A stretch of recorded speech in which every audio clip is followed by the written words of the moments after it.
अच्छा, चुनाव की अधिसूचना जारी कौन करता है? चुनाव आयोग ही करता है।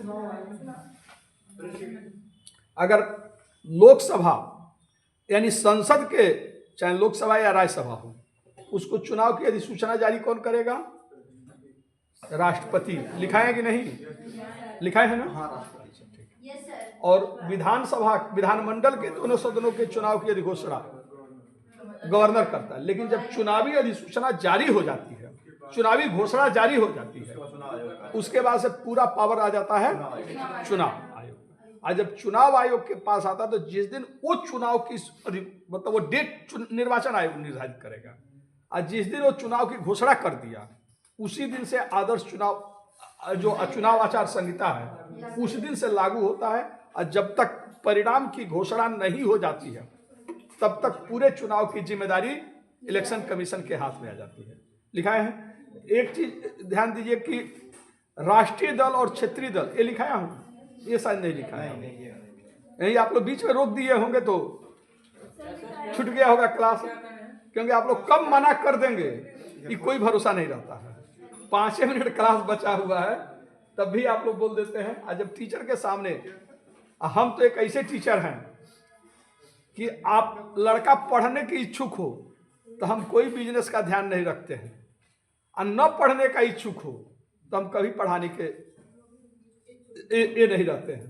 भाई आपके मूड में है पढ़ना तभी आप पढ़ें, क्योंकि अगर मन में नहीं है पढ़ने की इच्छा, और तब हम कितनों पढ़ाएं मनोयोग से, कुछ याद वाद होगा नहीं। तो फिजूल में समय वेस्ट करना, उतने ही देर पढ़े जितने देर तक आपका दिमाग काम करता है। ठीक ना? तो क्षेत्रीय दल और राष्ट्रीय दल, आज के डेट में क्षेत्रीय दल कितने हैं और राष्ट्रीय दल कितने हैं? क्षेत्रीय दल भी होते हैं, राष्ट्रीय दल। क्षेत्रीय दल के रूप में मान्यता कैसे मिलती है, राष्ट्रीय दल के रूप में मान्यता कैसे मिलती है? क्योंकि जिनको क्षेत्रीय दल या राष्ट्रीय दल के रूप में मान्यता मिल जाती है, उनको क्या होता है कि आरक्षित चुनाव चिन्ह मिल जाता है। अब जैसे कांग्रेस एक राष्ट्रीय दल है, तो कांग्रेस को पंजा अगर अलाट है तो पंजा किसी दूसरे को अलाट नहीं होगा। तो राष्ट्रीय दल को यह फायदा होता है कि उसका चुनाव चिन्ह आरक्षित होता है। लेकिन या क्षेत्रीय दल जिस राज्य में होता है उस राज्य के लिए उसका चुनाव चिन्ह आरक्षित होता है। लेकिन जिस दल को एक क्षेत्रीय दल या राष्ट्रीय दल के रूप में मान्यता नहीं मिला है, अगर वह दल चुनाव लड़ रहा है तो जरूरी नहीं है कि वही चुनाव चिन्ह सब जगह अवेलेबल किया जाए। प्रयास निर्वाचन आयोग का रहता है कि अगर कोई दल है, भले उसको न क्षेत्रीय दल के रूप में मान्यता मिला है न राष्ट्रीय दल के रूप में मान्यता मिला है, लेकिन वह दल के रूप में अगर निर्वाचन आयोग के पास पंजीकृत कराया है तो प्रायः उसको चुनाव चिन्ह एक ही आवंटित करे। लेकिन एक गारंटी नहीं होती। जरूरी नहीं कि एक बार जो चुनाव चिन्ह आवंटित हो गया अगले बार वो उसको मिले ही। अगले बार उसका चुनाव चिन्ह क्या हो सकता है? बदल सकता है। आज एक चुनाव चिन्ह है, अब कोई भी कांग्रेसी चाहे पढ़ा लिखा न हो, अनपढ़ हो, लेकिन जैसे ही पंजा देखता है, वो इतने दिन से कांग्रेस का चुनाव चिन्ह है कि लोगों को जवान पर रटा हुआ है कि पंजा मतलब कांग्रेस, कमल मतलब बीजेपी। अब पता चला कि अगले बार चुनाव चिन्ह बदल गया, तो हमारे यहाँ बहुत सारे ऐसे वोटर्स हैं जो नाम नहीं पढ़ पाते हैं या इतने जागरूक नहीं, वो भूल जाएंगे, वो सोच रहे हैं कि अपने मूल दल को ही मार रहे हैं। अब पता चला कमल किसी और को आवंटित हुआ, दिमाग में उनको है बीजेपी, तो मार कर आ जाएंगे कमल को ही, भले वो उस बार चुनाव चिन्ह बीजेपी का वो न हो। तो एक फायदा क्षेत्रीय दलों को या राष्ट्रीय दलों को मिल जाता है कि उसका चुनाव चिन्ह। इसके अलावा जो क्षेत्रीय दल या राष्ट्रीय दल हैं, उनको टीवी पर, रेडियो पर अपनी बात रखने का फ्री में निर्वाचन आयोग व्यवस्था करता है। तो अब पता चला कि वो टीवी पर आ रहे हैं, राष्ट्रीय चैनल पर आ रहे हैं, अपनी बात रख रहे हैं, तो पूरे देश में प्रचार हो रहा है, फ्री में हो जा रहा है। जो दल मान्यता नहीं मिला है उसको यह अधिकार नहीं। तो कुछ विशेष सुविधाएं उनको, जो क्षेत्रीय दल और राष्ट्रीय दल हैं, उनको जो मतदाता सूची है उनको निर्वाचन आयोग अवेलेबल करा देता है। अगर दल के रूप में मान्यता नहीं है तो उसको लेना पड़ेगा। उसके लिए पैसा खर्च करना पड़ेगा। अच्छा, पोलिंग एजेंट जो होते हैं, जो बूथ पर हर राजनीतिक दलों के पोलिंग एजेंट होते हैं, तो जो पोलिंग एजेंट अगर क्षेत्रीय दल और राष्ट्रीय दल है तो उसको पोलिंग एजेंट रखने का अधिकार मिल जाता है बूथ पर। वो देता है कि जैसे प्रत्याशी देगा कि फला बूथ पर हमारा यह व्यक्ति बैठा गया, अभी नहीं कि कोई आकर बैठ जाएगा। तो अगर उसको उसने दे दिया प्रत्याशी ने, तो उसको एक कार्ड जारी कर दिया जाता है और सरकार उसको मान्यता देती है, निर्वाचन आयोग की, मतलब ये भी चुनाव में हमारी क्या कर रहा है, सहयोग। जैसे आप लोग जाते हैं वोट देने, तो वहां पर आपका नाम पर्चा किस नंबर पर है ये तुरंत वहां जो एजेंट होता है वो बता देता है। तो इलेक्शन कमीशन को क्या होता है, सुविधा मिल गई। नहीं तो उनके कर्मचारी को करना पड़ता है, इतने उनके पास कर्मचारी नहीं है। तो राजनीतिक दलों का ये समर्थन मिल जाता है और राजनीतिक दलों को उससे फायदा होता है कि तुरंत आप वोट देने गए, अगर उपलब्ध करा दिया, आपको पता है कि ये बीजेपी का है, कांग्रेस का है, तो थोड़ा सा एक इंस्ट्रक्शन हो सकता है आपका मूड बदल जाए, बहुत सहयोग किया है, लाओ इसी को मार दो। चुनाव में शुचिता रहेगी, कोई धांधली होगा तो वो वहां बैठा हुआ तुम ऑब्जेक्शन कर देगा। कोई गलत आदमी अगर वोट देने आ रहा है, वो पहचान रहा क्योंकि वही बूथ का है, तो वो पहचान रहा कि फला के नाम पर फला आ गया, तुरंत ऑब्जेक्शन कर देगा, तो वो वोट नहीं दे पाएगा। तो इससे पारदर्शी चुनाव में सहायता मिलती है, तो इससे निर्वाचन आयोग को फायदा है। अब प्रत्याशी को फायदा है कि उसके ऐसा कहीं वोट गड़बड़ी होगा तो रोक देगा, तो चुनाव पारदर्शी होता है। ये अब जिसको पंजीकृत दल नहीं है उसको ये पावर नहीं मिलता है। तो बहुत सारे फायदे मिल जाते हैं राष्ट्रीय दल और क्षेत्रीय दल को। क्लियर? तो राष्ट्रीय दल आज कितने दलों को रूप में राष्ट्रीय दल के रूप में मान्यता है? 6 या 7 राष्ट्रीय दल है। 6 या 7 हम क्यों बोले हैं कि एनसीपी कौन है? National Congress party. National Congress party कहाँ है? महाराष्ट्र में। कौन चलाता है? शरद पवार जी। हाँ, शरद पवार महाराष्ट्र के छत्रप हैं भाई। एक समय था कि महाराष्ट्र में जैसा चाहते थे वैसे ही राजनीति करवट बदलती थी, इतनी दमदार नेता थे। कांग्रेस में वो बड़े बड़े मंत्रालयों पर रहे, कांग्रेस के वरिष्ठ नेता, लेकिन बाद में वही जब सोनिया जी का विदेशी मूल का मुद्दा उठा था तो इन्होंने ही विरोध किया कि सोनिया जी विदेशी मूल की हैं और ये चुनाव पीएम नहीं बन सकती। और इसी के नाम पर खुद कांग्रेस में ही पीए संगमा अलग हो गए, ये अलग हो गए, खुद आपके जो राष्ट्रपति थे प्रणब मुखर्जी साहब अलग, एनडी तिवारी के साथ अलग पार्टी बना लिए। लेकिन जब सोनिया जी का मुद्दा लेकर के ये अलग हुए थे, सोनिया जी नहीं आई थी तब तक तो प्रणब मुखर्जी साहब अलग हो, क्योंकि सीताराम केसरी उस समय जो बिहार के थे वो कांग्रेस के अध्यक्ष थे और लोग कांग्रेसियों को उन पर भरोसा नहीं था।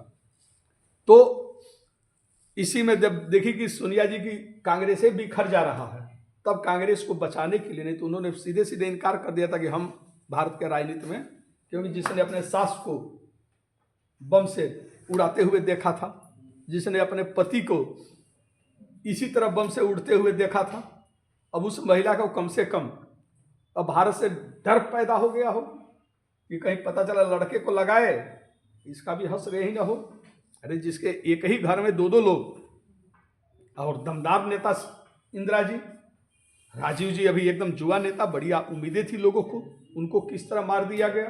तो कहीं ना कहीं एक महिला को डरने के लिए ये पर्याप्त चीज था। तो उन्होंने कहा था कि अब हमारा परिवार राजनीति में नहीं आएगा। लेकिन कांग्रेस जब खत्म होने की कगार पर आई तो कहीं ना कहीं अभी कांग्रेस में एक सोनिया के फैमिली का बहुत बड़ा योगदान रहा। तो जिस पार्टी को उनको पूर्वजों ने सींचा वो पार्टी खत्म हो जाए, ये भी सोनिया जी नहीं देख सकती थी, तब वो मजबूरी में आई। तो राष्ट्रीय दल एनसीपी जो गठित हुआ, तो एनसीपी से उन्हीं के भतीजे पृथ्वीराज चौहान है, पृथ्वीराज चौहान अलग हो गए और बीजेपी से मिल गए। तो उनके तमाम सारे जो विधायक थे वो टूट करके अलग हो गए। तो अब इस पर विचार निर्वाचन आयोग कर रहा है कि एनसीपी को राष्ट्रीय दल के रूप में मान्यता रहे या खत्म किया जाए। तो अगर उसकी मान्यता रद्द कर दी जा रही है तो 6 हो जाएगा, अन्यथा अभी 7 है, अभी उसकी मान्यता रद्द की नहीं गई है। और 67 क्षेत्रीय दल, और पूरे देश में कुल क्षेत्रीय दल जो प्रादेशिक दल जो है वह कितने पंजीकृत हैं? 67। तो लिख सकते हैं निर्वाचन आयोग वाले में ही कि 6 दलों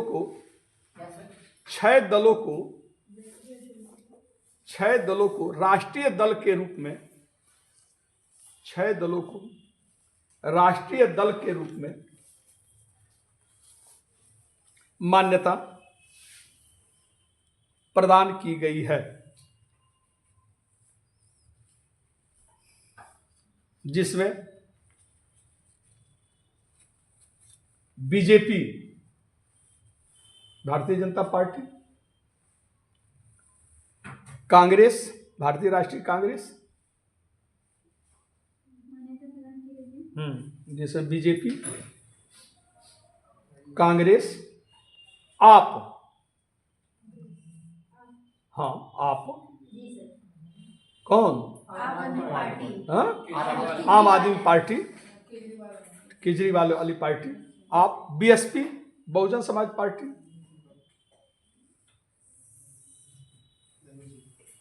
सीपीआई, हाँ सीपीआई समझ रहे हैं ना? भारतीय कम्युनिस्ट पार्टी, भारतीय communist party, communist party of India, तो भारतीय कम्युनिस्ट पार्टी, सीपीएम, भारतीय कम्युनिस्ट पार्टी मार्क्सवादी, सीपीएम उसको बोला जाता है सीपीएम, सीपीआई, सीपीएम दोनों वामपंथी पार्टियां हैं। ठीक,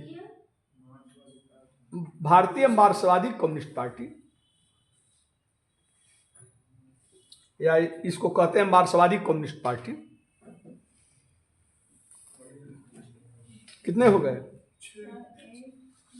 नहीं, 6 कहां से हो गए? एनएनपी, ये पीए संगमा वाली है, नेशनल 7 हो गया। पीपुल्स पार्टी, 7 हो गया। बीजेपी, कांग्रेस, आप, BSP, CPI, CPM, NNP, 1 2 3 4 5 6 7। BJP, Congress, आप, बीएसपी, सीपीआई, सीपीएम, एनएनपी, कितने हो गए? 7। हाँ? एनएनपी का क्या होता है सर पूरा नाम? नेशनल पीपुल्स पार्टी, नहीं, वही हुआ ना, एक नेशनल एनएनपी एक पार्टी है, पीएस संगमा, ये मेघालय की पार्टी है। इस समय वो इनका मेघालय, मिजोरम, उधर पूर्वोत्तर के राज्यों में प्रभाव है, और इस समय मेघालय में उनकी सरकार है। एनएनपी है, अब पूरा नाम उसका ध्यान नहीं आ रहा। नेशनलिस्ट पार्टी, हाँ नेशनल, राष्ट्रीय नेशनलिस्ट नहीं, एनएनपी देखो तो, पीए संगमा वाली पार्टी लिखो, एनएनपी को नेशनल पार्टी नहीं दिखा रहा। देखो देखो देखो देखो, 6 बोले ना, 6 इसमें से कोई किसी एक का नहीं होगा। नेशनल पीपल्स पार्टी, नेशनल पीपल्स पार्टी। हाँ तो उसका क्या दिया है? एनपीपी है क्या? हाँ यही है। हाँ एनएनपी है ना? हाँ एनएनपी है राष्ट्रीय दल का। तो कितना हो जा रहा है जी? 7। बहुजन को खत्म कर दिया गया है क्या? हाँ शायद तो बहुजन पे भी विवाद रुक जाओ। शायद हाँ, पार्टी इनकी, समाप्त। क्योंकि हम पढ़े हैं, रुक जाओ देख, ये याद कर दीजिए। भारत के राष्ट्रीय दल,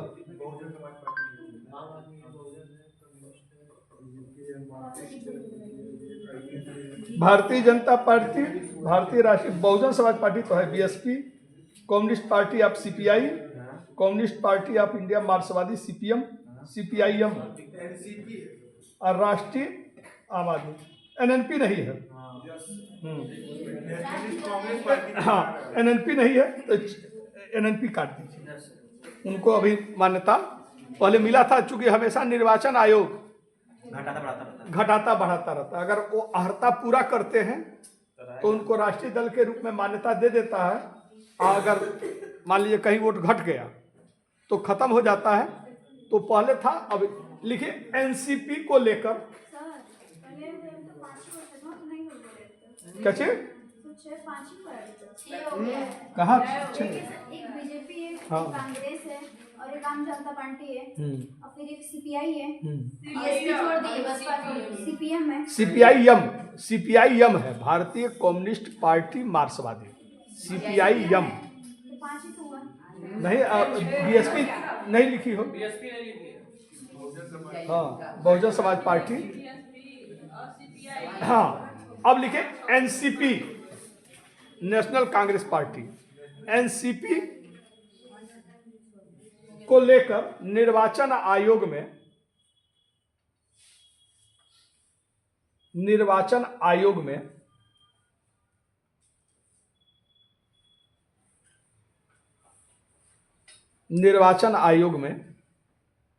निर्णय फंसा हुआ। यानी ये दिया गया कि एनसीपी को राष्ट्रीय दल के रूप में क्या किया जाए, मान्यता खत्म की जाए।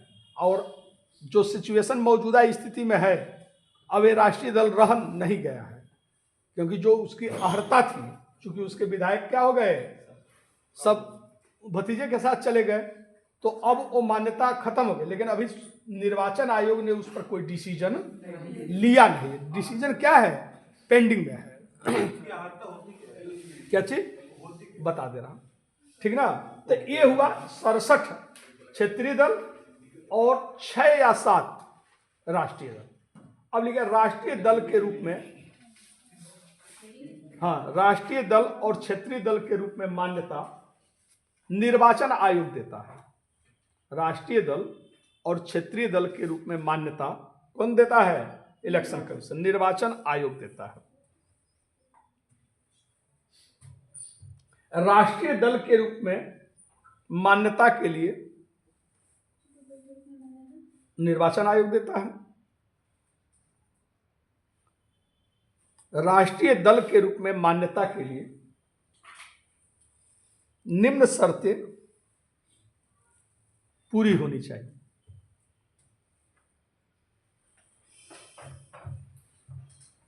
पहला, 4 राज्यों में, कम से कम 4 राज्यों में क्षेत्रीय दल के रूप में मान्यता मिला। कम से कम 4 राज्यों में क्षेत्रीय दल के रूप में मान्यता प्राप्त हो।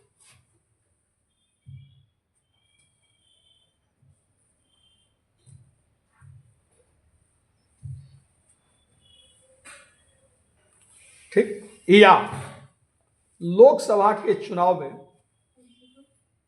4 दलों के 4 राज्यों में क्षेत्रीय दल के रूप में, 4 राज्य में क्षेत्रीय दल के रूप में मान्यता मिलती है, तो उस दल को क्या कर दिया जाता है, राष्ट्रीय दल घोषित कर दिया। हाँ, लोकसभा के चुनाव में वैध मत का 6%,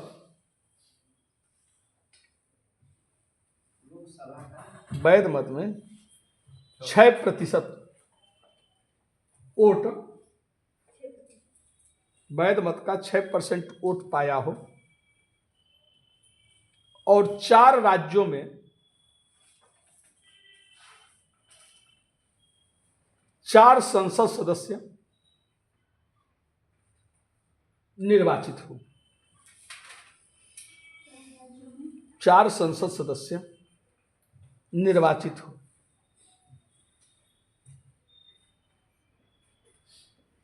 या 3 राज्यों में कुल सीट का,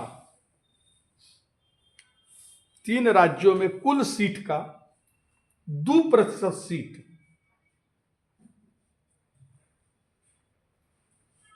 या कुल 11 संसद सदस्य, 11 संसद सदस्य, संसदीय सीट, लोकसभा का सीट प्राप्त हो। हाँ, विजयी हो, संसद सदस्य हो। 2% कितना हो जाएगा, 500 कितना है? 543 है। 543, तो 11, या तो 11 सीट हो, ठीक ना, और कुल मतलब टोटल लोकसभा के सीट का 3 राज्यों मिला करके 11 सीट क्या हो, प्राप्त हो, तो उसे भी राष्ट्रीय दल के रूप में क्या हो जाएगा, मान्यता दे दिया जाएगा। ठीक ना। तो ये कुछ शर्तें हैं। इन शर्तों को कोई अगर कोई दल पूरा करता है तो उसे राष्ट्रीय दल के रूप में क्या मिल जाता है, मान्यता मिल जाती है। जैसे केजरीवाल साहब का क्या है,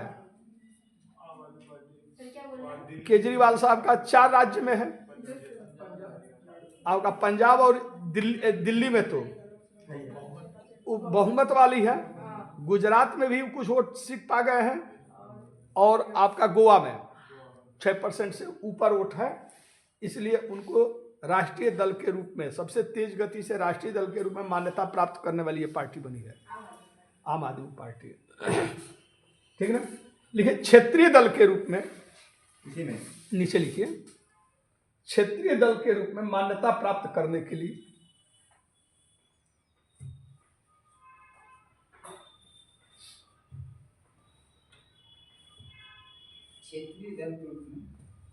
क्षेत्रीय दल के रूप में क्या लिखे हैं, मान्यता प्राप्त करने के लिए निम्न शर्तें होनी चाहिए।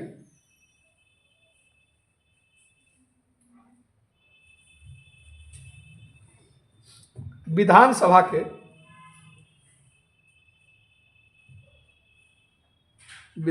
के चुनाव में 3% सीट पर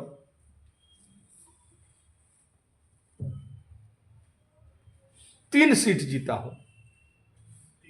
हाँ, 3% सीट पर या 3 सीट जीता हो। विधानसभा के चुनाव में 3% सीट या 3 सीट जीता हो, या कुल 25 सीटों के ऊपर, 25 सीटों के जितना भी सीट हो, 25 सीटों के ऊपर 1 सीट पर विजयी हो।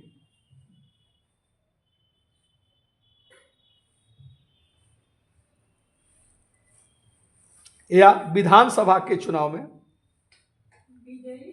हुआ हो, या विधानसभा के चुनाव में कुल वैध मत का 6% वोट पाया हो,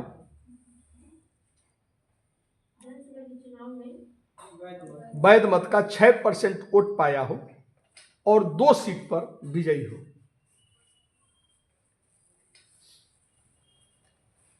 तो ऐसे दल को क्षेत्रीय दल के रूप में मान्यता निर्वाचन आयोग दे देता है। वोट या 2 सीट पाया हो तथा 2 सीट पाया हो तथा 2 सीट पर विजयी हो, तो ऐसे दल को क्षेत्रीय दल के रूप में मान्यता निर्वाचन आयोग दे देता है। तो ये जो 67 संख्या है, इस पर नजर बनाए रखिएगा। ये समय समय पर क्या होता रहता है, कम अधिक होता रहता है। या राष्ट्रीय दल के रूप में भी, जैसे बीएसपी पर भी अब प्रश्न चिन्ह उठने लगा है कि इसको राष्ट्रीय दल के रूप में क्या किया जाए, निकाला जाए। ठीक ना। लेकिन अभी होंगे, ये शर्त पूरा हो रहा है, लेकिन अब उसके करीब ये पार्टी आगे, अगर पार्टी अपने को फिर से तुरंत लॉन्च न की मजबूती से, हालांकि इस बार तो बिहार के चुनाव में भी इनका 1 सीट विजयी रहा है। ठीक ना। तो एमपी में इनका प्रभाव है, ये है। ठीक ना। यूपी में है, ये है। ठीक ना। तो 4 राज्यों में इनका रहा है, इसलिए इनको क्षेत्रीय दल, राष्ट्रीय दल के रूप में मान्यता। लेकिन इधर सक्रियता उनकी क्या हो गई थी, खत्म हो गई थी, तो प्रश्न चिन्ह उठने लगा था। लेकिन अब फिर लग रहा है कि इस बार के चुनाव में मायावती जी मजबूती से चुनाव लड़ेंगे। क्या हुआ? मायावती जी है अभी? अरे नहीं है सर, बहुत दिनों से एकदम कभी उनका अरे अभी राष्ट्रीय बैठक आयोजित की है लखनऊ में, आज इतनी भीड़ पहुंची है, और नरेंद्र मोदी के भीड़ में मोदी खूब सुनते हैं ना, लेकिन अभी देवरिया में उनका भाषण हो कहीं भी, तो क्या हो जाएगा, देवरिया की जितनी बसें हैं डिपो की, वो सब कहाँ लग जाएंगी, ब्लॉक ब्लॉक पर भेज दी जाएगी पूरे देवरिया जिले में। और वहाँ पर जो लेकर जाएगा वो 500 का नोट, भाई 500 पकड़ो, बस में बैठो और वहाँ पर खाना पीना खूब मिलेगा। अगर मोदी ज्यादा किए तो पुरस्कार भी मिलेगा, ठीक ना। ये ऑफर होता है, तब जाकर के क्या होता है, भीड़। नहीं तो आज के डेट में किस व्यक्ति के पास इतना समय है कि कोई नेता का भाषण सुनने के लिए जाए। आज के डेट में किसी के पास इतना समय नहीं है कि यूं ही लोग फुजुल समय में जाकर के आखो चिल्लाए मोदी मोदी, कुछ देखते हैं कुछ सब टोपा टोपी वो सब पार्टी के तरह दी गई रहती है, ठीक ना। वो यानी वही भाषण दे पाता है जिसके पास पैसा हो। एक भाषण अगर मोदी जी का होता है तो मान कर चलिए कई करोड़ रुपया खर्च होते हैं, तब जाकर उनका एक सभा का संबोधन होता है। और जितना पैसा खर्च उतनी अधिक भीड़। लेकिन बसपा ही एक इकलौती भारत की पार्टी है जो अपने सुनने वालों को पैसा नहीं देती है, टिकट नहीं देती है। लोग उसके कार्यकर्ता, उसके जो वोटर हैं, वह स्वतः अपना पैसा खर्च करके मायावती का भाषण सुनने जाते हैं। ये बीएसपी के साथ हैं? क्या बोल रहे हैं? नहीं, सही है, ये बात सही है। मुद्दा उठा था कि टिकट बिका था। हाँ। टिकट बिकता है, लेकिन जो उनके समर्थक, टिकट खरीदने वाला भीड़ और सुनने वाली भीड़ दो अलग अलग है।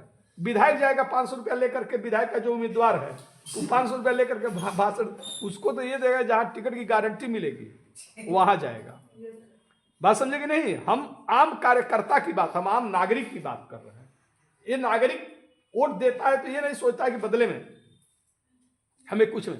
तो अदर जो पार्टियों के जो भाषण सुनने वाले हैं वो पैसा लेकर जाने वाले लोग हैं। लेकिन बीएसपी एक ऐसी पार्टी है जिसके जो सपोर्टर हैं वह अपना पैसा खर्च करके वहां वोट दे भाषण सुनने जाते हैं। और लखनऊ में जाम हो गया था इस बार, इतना मायावती ने भीड़ इकट्ठा किया था कि कई सालों का रिकॉर्ड ध्वस्त कर दी। इसी से ये लगा कि अभी बीएसपी के पास अभी दम पर्याप्त है। ममता जी, मायावती जी अनसक्रिय होने के कारण उसके सपोर्टर, तो इस बार ये लग रहा है कि फिर से वो चुनाव दमदारी से अभी हाल ही में की है, ठीक ना। लखनऊ चलो राष्ट्रीय कार्यकारिणी की बैठक बुलाई थी, और इस बार पहले क्या होता था, जितने पार्टी के कैंडिडेट होते थे, मतलब पदाधिकारी होते, नीचे बैठते थे, इकलौती कुर्सी लगी होती थी, मायावती जी बैठती थी, इसकी बड़ी आलोचना होती थी। लेकिन इस बार जितने पदाधिकारी थे, जो कुर्सी उनके लिए थी वही कुर्सी मायावती जी ने अपने लिए भी लगाया था। तो ये लग रहा है कि मायावती जी अपने विचारों में भी परिवर्तन कर रही है।